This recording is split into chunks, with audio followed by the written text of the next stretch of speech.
एक गुरु समुंदर के किनारे अपना आश्रम बनाकर रहा करते थे। वे रोज शाम को आश्रम के बाहर खड़े होकर समुंदर के ऊपर उड़ने वाले बाजों को बड़े ध्यान से देखा करते थे। एक शाम को वो रोज की तरह समुंदर के किनारे खड़े होकर एक उड़ते हुए बाज को निहार रहे थे कि तभी उनके आश्रम के कुछ शिष्य उनके पास आकर खड़े हो गए और वो सभी भी उस उड़ते हुए बाज को निहारने लगे। थोड़ी देर तक उस बाज को देखने के बाद उनमें से एक शिष्य ने गुरु से पूछा, गुरुदेव, आप रोज शाम को इन उड़ते हुए बाजों को क्यों देखते हैं? शिष्य का ये प्रश्न सुनकर गुरु कुछ देर तक तो मौन रहे, फिर अचानक बोल पड़े, जिंदगी में अगर कुछ बनना हो तो एक बाज बनना, कभी तोता मत बनना, क्योंकि तोता बोलता तो बहुत है लेकिन कभी ऊंचा उड़ नहीं पाता। लेकिन एक बाज जो कि हर समय शांत रहता है पर आकाश को भी छू लेने की सामर्थ्य उसके अंदर होती है। गुरु ने आगे कहा, आज मैं तुम्हें बाज के जीवन से 8 ऐसी बातें बताऊंगा जो कि हर इंसान को बाज से सीखनी चाहिए। जीवन की बहुत बड़ी सीख छुपी है इन 8 बातों में। पहली सीख, एकाग्रता।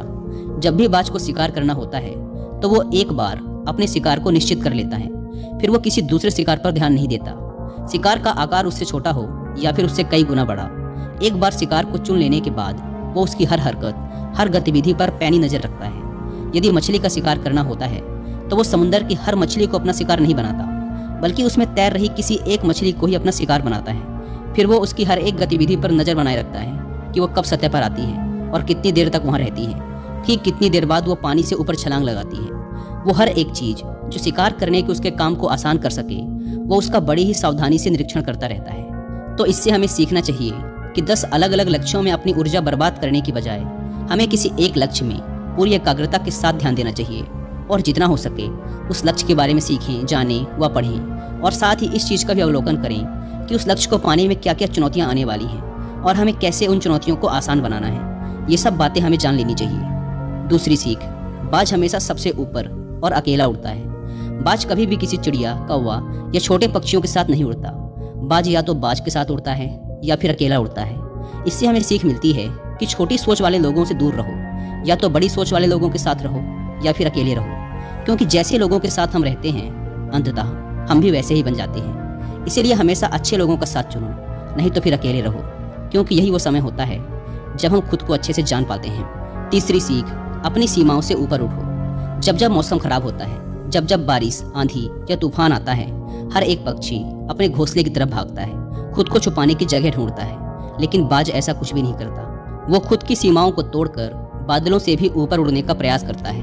हवाएं उसे थपेड़ा मारती हैं, पंख उसके भारी हो जाते हैं, पानी और धूल की वजह से उसे कुछ दिखाई नहीं देता, लेकिन वो फिर भी आसमान की तरफ उड़ता रहता है और अंततः बादलों से भी ऊपर निकल जाता है और वहाँ तब तक उड़ता रहता है जब तक मौसम ठीक नहीं हो जाता।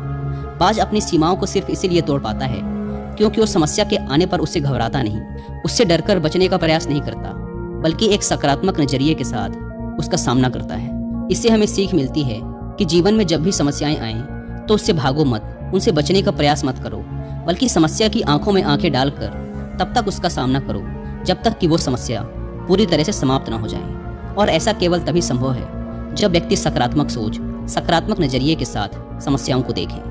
गुरु ने आगे कहा, चौथी सीख, अपने आराम से बाहर निकलो।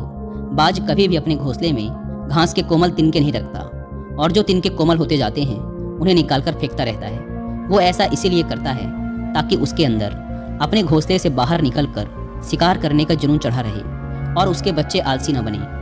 वो लगातार घोंसले से निकलने के बारे में सोचते रहें, उड़ने का प्रयास करते रहें और जल्द से जल्द अपनी सुरक्षा खुद करना सीखे। इसीलिए वो कोमल घास का एक भी तिनका अपने घोंसले में नहीं रहने देता। लेकिन दूसरी तरफ हम इंसान हैं जो बड़े बड़े लक्ष्य तो हासिल करना चाहते हैं, लेकिन साथ ही अपना आराम भी नहीं छोड़ना चाहते। हम हर दिन पूरी जिद्दोजहद करते हैं अपने घर को, अपने कमरे को, अपने जीवन को और भी आरामदायक चीज़ों से भरने के लिए। हम हर वो काम करते हैं जिससे हमारा जीवन और भी आरामदायक हो सके। हम आराम को बहुत अहमियत देते हैं। तो बाज के जीवन की इस घटना से हमें सीख मिलती है कि अपने आराम को छोड़ो, क्योंकि जहाँ आराम है वहाँ विकास नहीं है। अपने आप को हर दिन थोड़ा मुश्किल समय से गुजरने दो, क्योंकि यही चीज़ हमें मजबूत और जीवन में आगे बढ़ाती है। पांचवी सीख, निडरता। बाज कभी भी अपने शिकार का आकार या उसकी ताकत देखकर घबराता नहीं है और ना ही कभी उसके सामने हार मानता। वह अपनी आखिरी सांस तक उसे टक्कर देता है और उसे अपना शिकार बनाने की कोशिश करता है। इससे सीख मिलती है कि चाहे समस्या कितनी ही बड़ी, कितनी ही विशाल क्यों ना हो, उसके सामने हार मत मानो, उसका सामना करो। दुनिया के सबसे सफल लोग सबसे निडर व्यक्ति भी होते हैं। वो कभी समस्याओं से डरते नहीं, बल्कि डटकर उनका सामना करते हैं। छठी सीख, बाज कभी भी मरे हुए शिकार को नहीं खाता, वह हमेशा जिंदा शिकार करता है। इससे हमें सीख मिलती है कि हमें कभी भी अपने बीते हुए कल में नहीं जीना चाहिए। अपनी पुरानी सफलताओं या असफलताओं को अपने मन में लेकर नहीं घूमना चाहिए। हमारा जो अतीत है वो मर चुका है, अब वो कभी लौट कर नहीं आने वाला। इसलिए अपने उन मरे हुए सड़े हुए अतीत के विचारों पर ध्यान मत दो और अपनी आने वाली ताजी जिंदगी पर ध्यान लगाओ। अपने अतीत की पुरानी यादों को जो तुम्हें तंग करती हैं उन्हें वहीं रहने दो जहाँ की वो हैं। अतीत की जगह अतीत में है, उसे वर्तमान में मत लाओ, क्योंकि अगर एक बार तुम्हारा अतीत तुम्हारे वर्तमान में आ गया तो फिर तुम्हारा अतीत तुम्हें वर्तमान में कभी नहीं रहने देगा। तुम्हारे अतीत में तुम्हारे साथ चाहे कितना ही बुरा क्यों ना हुआ हो, वो अब मर चुका है। तो उस बाज की तरह बनो जो मरी हुई चीजों को कभी नहीं खाता। 7वीं सीख, अकेले आगे बढ़ने का साहस। बाज हमेशा अकेला शिकार करता है। शायद उसे भी पता है कि भीड़ हौसला तो देती है मगर हमारा साहस छीन लेती है। जो अकेले अपने लक्ष्य के लिए निकल पड़ता है उससे बढ़कर शायद ही किसी और का हौसला होता है। बाज ना तो कभी किसी दूसरे बाज से सहायता लेता है और ना ही कभी किसी की सहायता करता है, अपने बच्चे की भी नहीं। जंगल के राजा शेर को भी झुंड बनाकर शिकार करते हुए देखा जा सकता है, लेकिन बाज को नहीं। यही कारण है कि उसमें इतना साहस होता है कि वो जल, थल और नभ सभी जगहों पर शिकार करके अपना परचम लहरा सकता है। तो इससे यह सीख मिलती है कि कभी भी अपने लक्ष्य की प्राप्ति के लिए अकेले चलने से डरो मत। अगर बुद्ध अकेले आगे बढ़ने से डर गए होते तो आज दुनिया को ध्यान और शांति का पाठ कौन सिखाता। 8वीं और सबसे महत्वपूर्ण सीख, दर्द से भागो मत। बाज की उम्र लगभग 70 साल होती है, लेकिन 40 साल में ही उसका शरीर बूढ़ा हो जाता है। नखून उसके पैरों में धंसने लगते हैं, पंख उसके शरीर में चिपक जाते हैं, चोंच उसकी मुड़ जाती है, शरीर उसका भारी हो जाता है। ऐसी स्थिति में शिकार करना तो क्या, वो उड़ने की हालत में भी नहीं होता। अब उसके पास सिर्फ 2 विकल्प होते हैं। पहला, या तो वो अपनी इस अवस्था को स्वीकार कर ले और भूखा प्यासा मर जाए या किसी दूसरे जानवर का शिकार बन जाए, और दूसरा विकल्प ये होता है कि वो 6 महीने की एक बहुत ही दर्दनाक प्रक्रिया से गुजरे और खुद को फिर से पहले जैसा मजबूत बना ले। लेकिन बाज तो बाज है, वो दूसरा विकल्प ही चुनता है। इसके लिए वह खुद को एक बहुत ही ऊंचे और सुनसान पहाड़ में ले जाता है, जहां वह पहले अपनी चोंच से अपने सारे पंख खींच कर उखाड़ देता है, फिर चट्टान पर पैर मार मार कर अपने पंजे तोड़ देता है। उसके बाद उसी चट्टान पर अपनी चोंच को पटक पटक कर तोड़ देता है और इस लहूलुहान अवस्था में खुद को दूसरे जानवरों से छिपाता फिरता है। अगले 6 महीने तक वह इसी दर्दनाक अवस्था से गुजरता है और इंतजार करता है नई चोंच, नए पंख और नए पंजे के उगने का।